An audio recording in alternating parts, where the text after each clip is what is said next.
We live? We're live. What is up, Bullpen?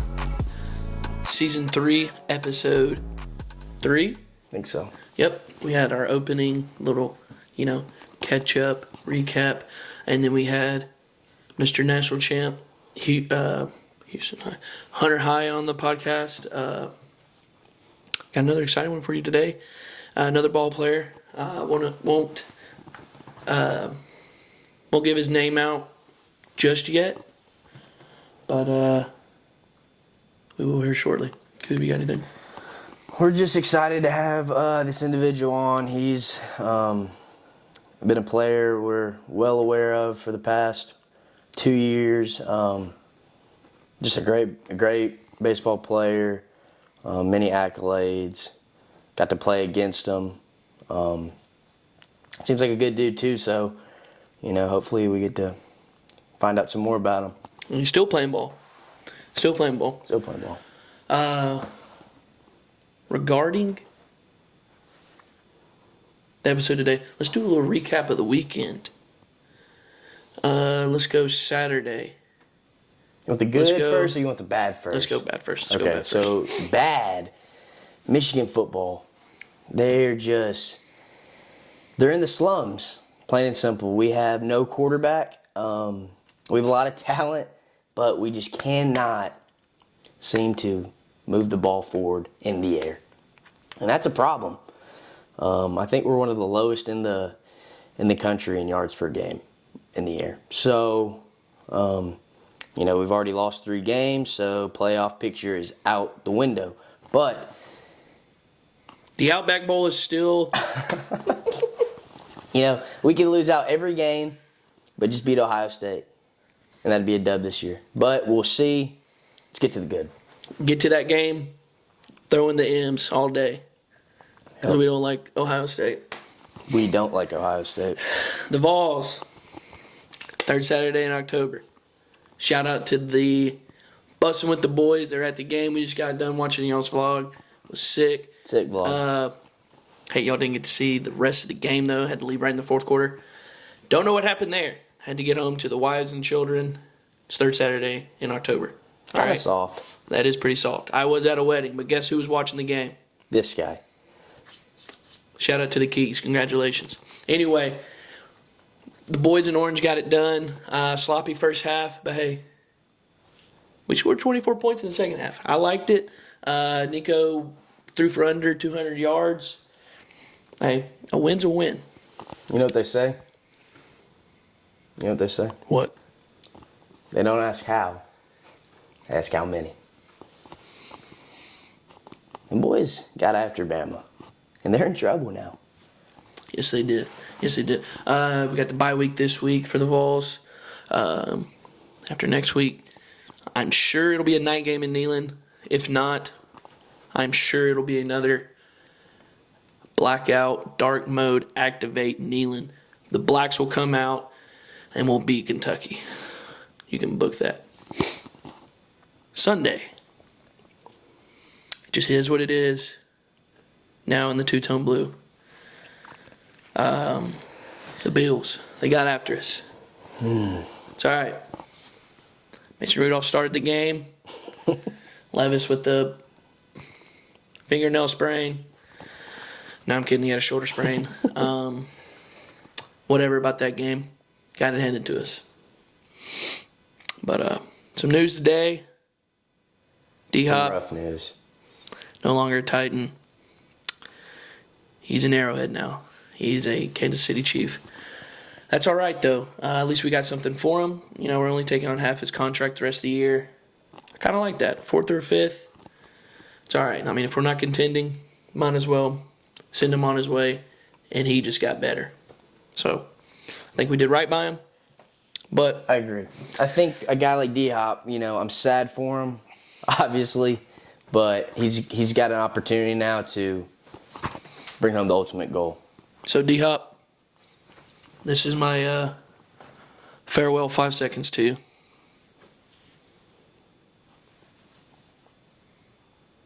Rip, man. Can you please sign it? Yeah, I mean, you never know. D-Hop could, get with Patty Mahomes, and the sky's the limit. He could go completely off, or could still Could just just be a be, little stunt. yeah, just be another guy on the field they got to worry about. Right. But I see him going crazy. I could see it. I mean, that's what I was thinking about that today. Like every jersey I get, we don't have them anymore. All right, it started off Ryan Johansson. I got a Ryan Johansson Winter Classic Predators jersey. He's gone from the Preds. Freddie Freeman. I got it the year we won the World Series, right before we won it in like October. He's gone. I got a Taylor Lewan jersey. He's gone. R.I.P. I got a D-Hop jersey. He's gone. I got a Kevin Byard jersey. He's gone. I just got to stop getting jerseys. Maybe I just get a Will Levis jersey. Hopefully, yeah. Sorry, Levis, but I'm kidding. I'm not. But anyways, we're gonna let you guys meet our guest. Oh, is he on? We're about to get him on, Oh. so we're excited. Hope y'all enjoy. Here he is.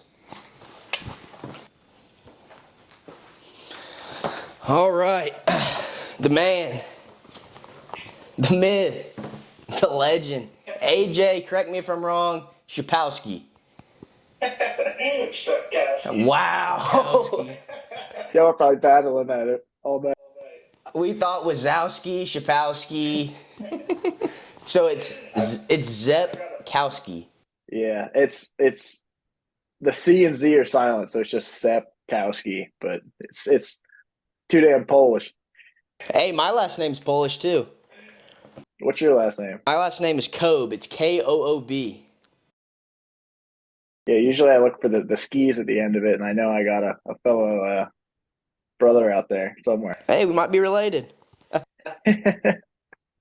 Man, so how's life now? What's going on in AJ's world? Been pretty busy. Was out in Montana playing a little independent ball with the Range Riders. One of our pitching coaches was the manager out there, so got to go live it out up in Montana for a little bit, and then came back and started working right away. Started trying to get a little money back in my pocket. I hear you. So what are you doing? Like working right now? So I've been working doing hardscaping and landscaping for the past like 5 years, just between like baseball and stuff. Like back in the summers, my uncle had a company, and then a couple of years back, my brother just opened up his own company called Little Pecker Landscaping. So we've been running around doing that for a while. That's funny. So where are you actually from? Pennsylvania, right outside of Reading, Pennsylvania. Wow. Wow. So you were meant to be a hockey player. Yeah, I played for a couple of years. Well, stick and puck. Oh yeah. Yeah, then what the heck happened? I think our basement flooded when I was in like sixth grade or something, and then we ended up having to all my hockey stuff was in the basement, got destroyed, and then my dad was a big time basketball, not big time, but like that was what he played growing up. He was like, "Yep, you're sticking to basketball now, no more hockey." Want to talk about some of your accolades. You're a four-sport athlete in high school: baseball, football, basketball, golf. Received the Cecil E. King Award. You batted .310 at Charleston Southern. You set the single-season home run record in 2023. You hold the program home run record with 54. Two-time All-CAC team selection, 2023 and 2024. NAI Player of the Year, man. Just walk us through where Wait, he got it last year too? 2023, right? What was that? Sorry. You don't even know what you got, do you?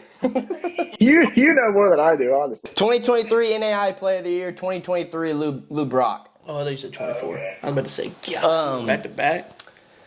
Yeah, man, just like talk us through beginning. I know you started in junior college, so just walk us through, your journey. Yeah, so I mean, coming up out of high school, I really enjoyed playing football. That was football and baseball were kind of the sports I went back and forth with, like being my favorite sport, and just really enjoyed being an athlete. Like I was on the golf team for a little bit. I played hockey for a while. The only sport I only played for 2 years as a young kid that I didn't follow through with was soccer. But played volleyball, played a lot of tennis, golf, basketball, football, baseball, and got to junior year of high school. Basketball was just, I knew that wasn't going to be my future, even though I enjoyed it a lot. So just kind of decided between baseball and football, and baseball just kind of was the route I decided. Didn't have many offers, was just athletic, and just kind of wanted the opportunity to go to college, play baseball, and went to a tryout, a showcase down at Harvard Community College. Had no idea what community college was, anything, and did really well. And they were like, "Hey, have you ever considered coming to a JUCO?" I was like, "I don't even know what you're talking about." They were like, "We're Harvard Community College. This is where you're playing at right now. Like, this is where the tryout is." And I was like, "Nice." I had no idea, but ended up talking with them a bunch and actually ended up going there. And 4 long years later, just dealing. I mean, you guys probably went through COVID and had extra years of eligibility and all that too, but we kind of got stuck in that weird time period where kids just had a stupid amount of eligibility, and they kind of worked out in my favor. I got to just kind of mature a lot at Hartford, and being there for 4 years just really kind of bloomed my baseball career. But yeah, ended up going to Charleston Southern after that. It was a very unique opportunity. I was there. Uh, Put it this way, I feel like it's a lot of kids' dreams to go to a Division I college, and especially on a lot of money or full rides. It was like hard for me to say no. And then I got there and loved the people, loved the atmosphere, but it just wasn't the best fit for me as a player. So I ended up transferring after that and found Sheets and the Georgia Gwinnett crew, and just career kind of took off after that. Just trusting like the process of just like the winding road, not looking back and really dwelling on it, but just knowing that what I went through with the long junior college career and the maybe not the best path at Charleston Southern just kind of like set me up for the success I did have at Georgia Gwinnett. So how did Gwinnett find you?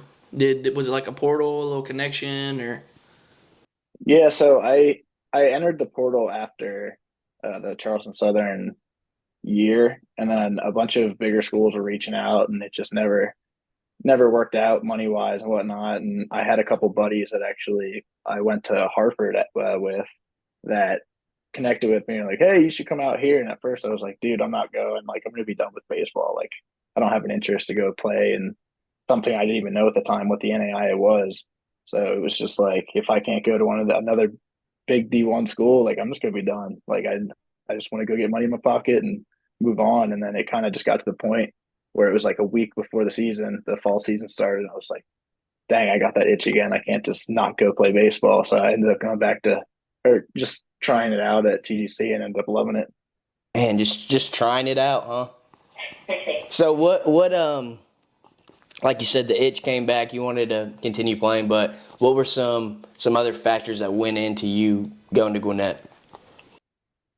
I think just like their winning culture, I didn't really know much about them, just especially with only having like a week of trying to figure out what program I was about to walk into. But um, there wasn't a single, put it this way, there was multiple people who had reached out to me from that team. And before I even said I wanted to go there, it already felt like it was the most wanted I had been throughout the entire recruiting process after leaving Charleston. Because you always get that kind of like a coach will reach out and they're like, hey, like we think we could use you and we might have some money for you. And there's this but there was none of that with Georgia Gwinnett. It was, hey, like I want to get to know who you are as a person. Like, I don't even know if I want you right now. And then you talk to them a little bit and they're like, yeah, we're sold on your person. You're going to be a player. Like we need you basically kind of thing, even though they don't need you. They just are so sold on personalities there. And it's kind of refreshing when you have 10 people reaching out to you that just want to connect with you and don't even need to talk about, hey, come here and play baseball. Yeah, I bet that is refreshing. yeah? So you get there, you go through the fall, you go through spring competition of your first year. What's the like? I guess you can say, what was the biggest uh, competition difference? Was there a huge one? Was it little? Going from like Charleston Southern to Gwinnett in the NAI. Yeah, being there in the fall, it was similar competition to Division I. I would say it was the same competition. I mean, you roll into a club that is a World Series contender most years, and a lot of those kids are Division One transfers or big time JUCO transfers. So the competition right out of the bat was tough, and I think that environment almost brings out the best in you. But then you start getting into regular season, knowing that it's not as consistent of competition. And I think that is the hardest part of the NAIA for people who aren't in the NAIA and don't really know much about it. Like, yeah, people say, oh, well, you're playing against D3 competition or you're playing against D2 competition. It's like the inconsistency of the competition can definitely be a factor. And there might be a couple teams in there who are at that level, but there's also a lot of really dang good teams that are Division One talents and could go and compete in some Division One leagues. But it's the hardest part of the NAIA is adjusting. I would say adjusting to. I'm trying to think of the right word for it. I don't want to shame down the NAIA, but it's like where the NAIA is inconsistent in the play levels. I feel like that is what makes it so hard is to be consistent with how inconsistent the NAIA is. That a is good very point. true. We got a lot of guys say that. Yeah. Man, I go back and think about that 2023 year, man. Gosh, we were close. We were close. Man, we were close. Yeah, we open up. We play our first game, we win. Next game we play y'all. We lose what? I think it was 22-4. Crazy. So It was a bigger score than that last game we played you guys. It was like tooth and nail fighting. something like that. Then we have the night game where we win 8-7, and then we are winning 3-1, 9 outs away from the World Series, and y'all just snatch it away, just snatch it away, dude. Man, what's it like to? I mean, you were there 2 years. What's it like to to go to the World Series? I don't know. It's a good time. I mean, you watch like the college Division One World Series, and it's just like you look at how bought in like the fan base and the community is out there, and it feels so similar to like what you watch on TV with that because that community out there is awesome, and they treat all the players with such hospitality, and there's just so many things that they get to involve you with the community that it really is a blast. Outside of just the playing aspect, you get to go out there, and it's like there's some games where it's hard to get your adrenaline going just because it's a long season, your body's hurting sometimes, but you get out there and you finally feel like you got those butterflies in your stomach again, and it's a cool experience. It's awesome. During that year, you were the first NAI player for 30 bombs and 30 bags. I mean, basically like Ronnie stuff for real. Yeah, I mean, when you think about that in a condensed version, I mean, yeah, that's crazy. I mean, I don't know how many total at bats you had, but that's crazy. Did you know during all of it, were you thinking in your head, man, if I can just get to 30? Or did you even not even think about it? Did you? Or did you have a rolled bat? I had a broken bat. I tried to use that bat again next year. Like, no, we're not letting you use that thing again. The cap was falling off. It felt so good in my hand. You know when you get a bat that just feels so good in your hands? Or you guys are both pitchers or no? I used to hit, and now I'm a pitcher. I used to catch. So that was what I struggled with going out. I mean, I was injured a little bit. I ran into the wall in the World Series that last year going out and playing in the World Series. But then when I went out and played in Montana, my shoulder was a little messed up. I had to go get another surgery this December. But yeah, it was like the big difference from playing with a aluminum bat to a wood bat is I felt so confident going up there with a metal bat in my hand because I got so used to how many at bats I had. I never really played fall ball or nothing, so it was like going up there with that bat that felt so good, whether it was dead or not. It was like I'm getting a hit. Then you go out there and you put something different in your hands and you feel like a completely different hitter. So it's like it's such a game of a mental adjustment. Yeah. That is crazy. So currently you're in the Pioneer League, right? Yeah, With who? Glacier Range Riders. Glacier Range Riders. Okay. How's how's that been going? Is it like you said with the I bet you're getting a lot better consistent level of play. But how's that competition jump or like you said at the top of the NAI, is it would you say close to the same or is there a definite jump? It's definitely similar to the top of the NAIA. There's a lot of NAIA guys out there. Like I know we had a bunch of guys go, and throughout the teams we played, there was a bunch of kids who were playing in the NAIA against me, and I was like, they would come up to me and be like, "Yo, like you were with Georgia Gwinnett, right?" I was like, "Yeah," and it's just kind of funny to like how small the world it is that you cross paths with so many different people that you played against or have mutual friends. But yeah, the competition out there is definitely like you said, it's more consistent, but it's the same talent. Okay. So let's go back to Gwinnett. You know, that's kind of the standard of all NAI baseball. But what's it like to play for Coach Seats? He's a really good person, and I feel like that's where a lot of the differences between coaches come out. Where there's some coaches that I feel like are out there, and it's everything's about the game, which isn't a bad thing, but you never really get that development aspect in life. And it's refreshing to play for a guy who pushes you not just on the field, but just to be a better person outside of baseball and to prepare you for what's after baseball because baseball doesn't last forever. So it's there's a peace of mind knowing that you're in a better spot uh, mentally, just coming out of the game with a little more knowledge about life and just people skills and stuff. So it's definitely a good spot to be. It's pretty cool. Would you describe him as a player's coach? Yeah, 100%.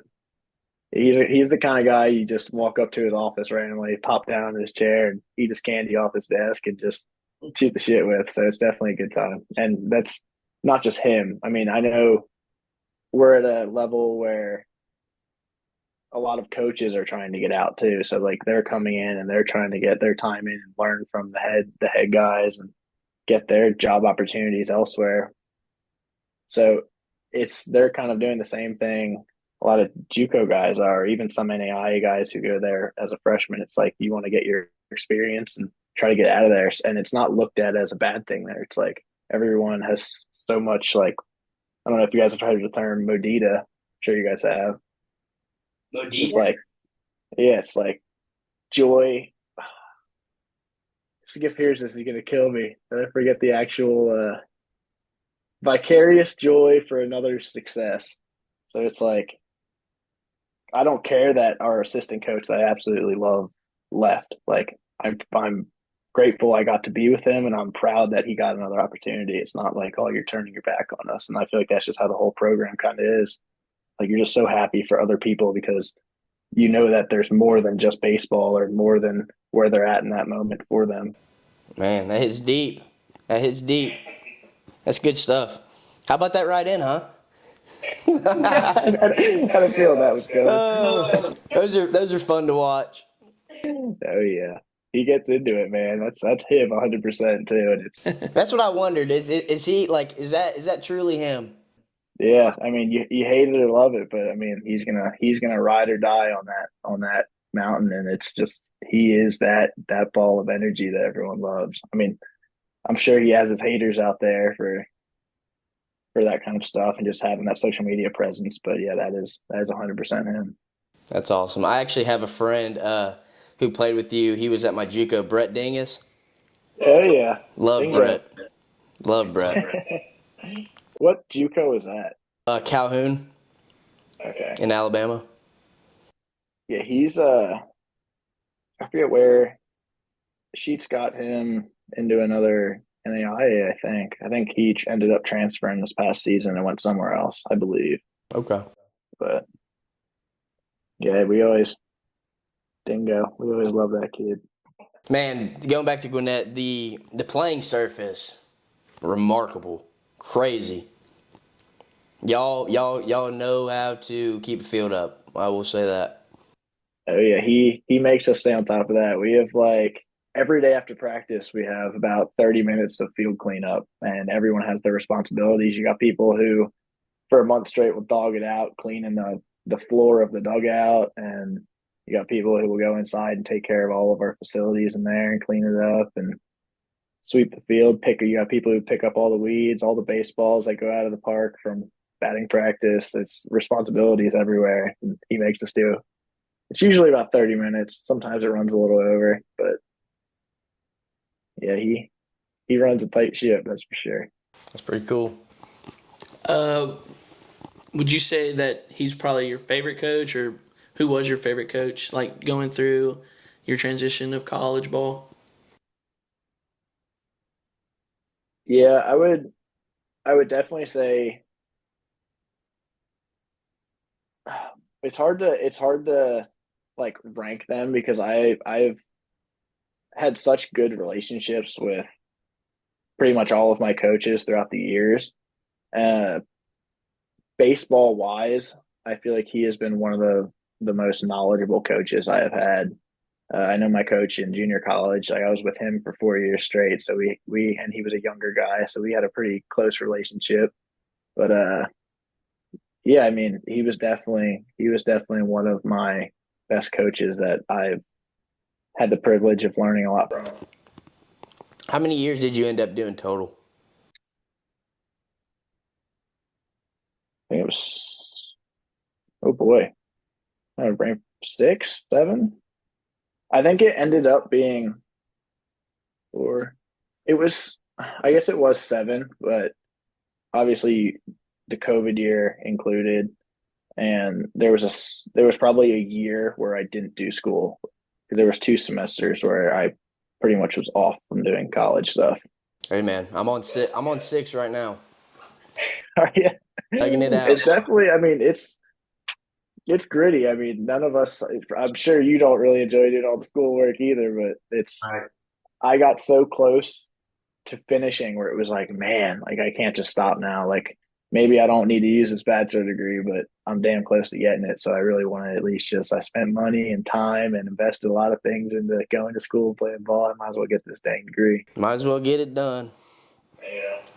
So, quick question: did you have a following of the bullpen podcast, or was it when we just hit you up, you kind of were like, "Oh, sick," yeah, I'll get on, or did you already know before?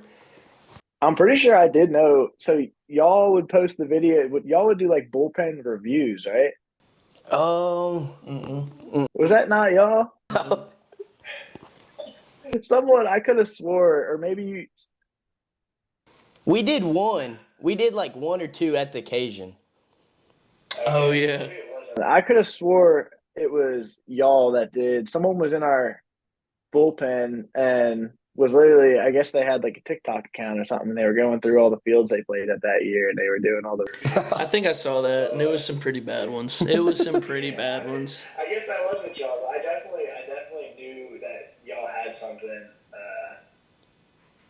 Probably, probably a couple weeks before we played y'all. I feel like that was when we first kind of like. Because put it this way, I didn't know anything about Division I teams other than coming into the NAI. I had no idea who anyone was. Right. But I feel like when you start getting to the end of the season, you start hearing about the top teams and you start hearing names of teams, you start kind of like putting things together. And I think that was kind of when I did hear or saw a repost or something of the bullpen. I was like, dang, I might blow up at some point. That's pretty cool. That's a good idea. We're trying, man. We're trying. We last week we had So, fun fact: the second game we played y'all in 2023 in the championship, the starting pitcher, we just had his brother on, and he plays for the Tennessee Vols. Oh, nice. They won, and he was on the national championship team. So, Yeah. we're just trying to get more people on every week, and it's even better. We get an NAIA guy. Yeah. No, I definitely love what y'all are doing. I thought it was cool. I know it's been a while in the making trying to get on here with y'all. Been a little busy back and forth. I'm sure it has for y'all, but At first, it was going to be on Fortnite, right? yeah, that was the original. You still play, or I honestly haven't since I got back from college. My PS4 has been sitting in the. I haven't even took it out of the box. It's been sitting in there. Oh yeah, I get in trouble with it when I'm in school because I play it too much. And I get home and I don't even. You're gonna lose it, man. You're not gonna play anymore. I know. I mean, put it this way: I need to. If I was going to play again, I'd buy a whole new. I'd buy a whole new station because that thing is so. It's a dinosaur. I can't do nothing on it. I can have like 2 games downloaded at once. That's about it. Hey, I just thought of this. I played with this guy in a summer league, Cohen Wilbanks. Oh yeah, Yeah, he's a cool guy. yeah. He was one of my roommates this past year. We got real. He was there my first year too, and I think that was his last year was his third year there. He was there for a while, but I got real close with him. I wasn't super close with him at the beginning of the first year, and then we started living together and we got real close. And he's definitely one of my really good boys now. Heck yeah. We played out in Myrtle Beach after my freshman year. I think it was after his sophomore year. What team was that for? Uh, it was the Myrtle Beach League, and it was. Dude, I totally forgot what we were even called, man. But we played against the Cal Ripken League out there some a little bit. We played against some CPL teams. Gotcha. Yeah, he just went out with Sheets to the Cape. What was the team that I forget which team? Chatham. Sheets is coaching Chatham now, and he asked Cohen if he wanted to go out there and be the bullpen catcher. Cohen. Heck yeah. Is he done or is he trying to play? I think he's done now. I don't know if I think he might have had one more year eligibility, but I don't know if he wanted to take it or not. Yeah, because he was a JUCO guy too. Yeah, we had a lot of old guys. I mean, that was one thing Sheets was notorious for. Is he doesn't keep many freshmen around. He likes older, mature guys, but he usually has one or two pups that are just kind of there watching and figuring stuff out that he really likes. I wanted to ask,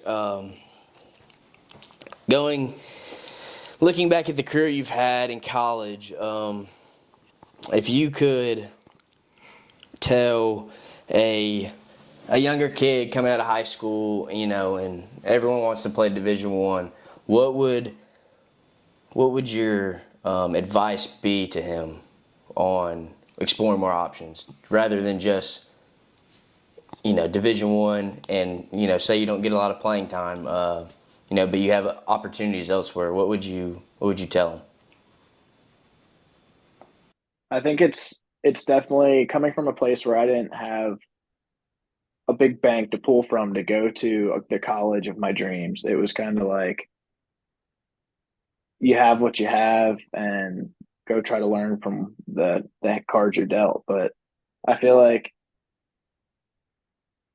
if you have the ability to have options of where you want to go and you're talented enough to have those kind of like decisions to make, really dig deep into the personal aspect of the team you're going to, like ask questions, talk to the guys, and really try to get involved with figuring out what the personality and what the culture of that team is before you go there. Because I think it isn't all about baseball, and there's so much more to baseball than just playing the game. It's learning about life, and I think that was something I kind of didn't really realize going into college. Was just like, man, I'm going there because I'm trying to. Yeah, we're all want to be professional baseball players, but it's like, if I'm not a professional baseball player, what did I gain from going to college, and what did I gain from playing this sport for so long and putting so much time into it? It was like the aspect I never really looked at until I got to Georgia Gwinnett. I got a taste of it at Charleston Southern because we did a lot of mental performance stuff, but it kind of really hit home for me when I got to a program that took it so seriously. So I think that's just a huge thing for kids who have options to really pick through schools to kind of think about. Heck yeah. I think we're close to our time limit. You got any closing questions? Not really closing questions, but I mean, do we appreciate your time? Like, I mean, a guy like you could have just been like, who is this? Who's this DMing me right now? Who wants to do this? Yeah, I ain't nothing. I'm a landscaper. So that's blue collar, baby, right there. I figured I was probably wasting your time. You guys having me on here. Yeah, and a guy like you, dude, keeps the NAI a good a good talks of talks. You know what I mean? So we appreciate you for that. We appreciate you for coming on. Yeah, dude, and we could do it again one time. Oh yeah, definitely. Well, I appreciate you guys having me. It's been great. Absolutely. All right, brother. We'll hit you up again. We can do it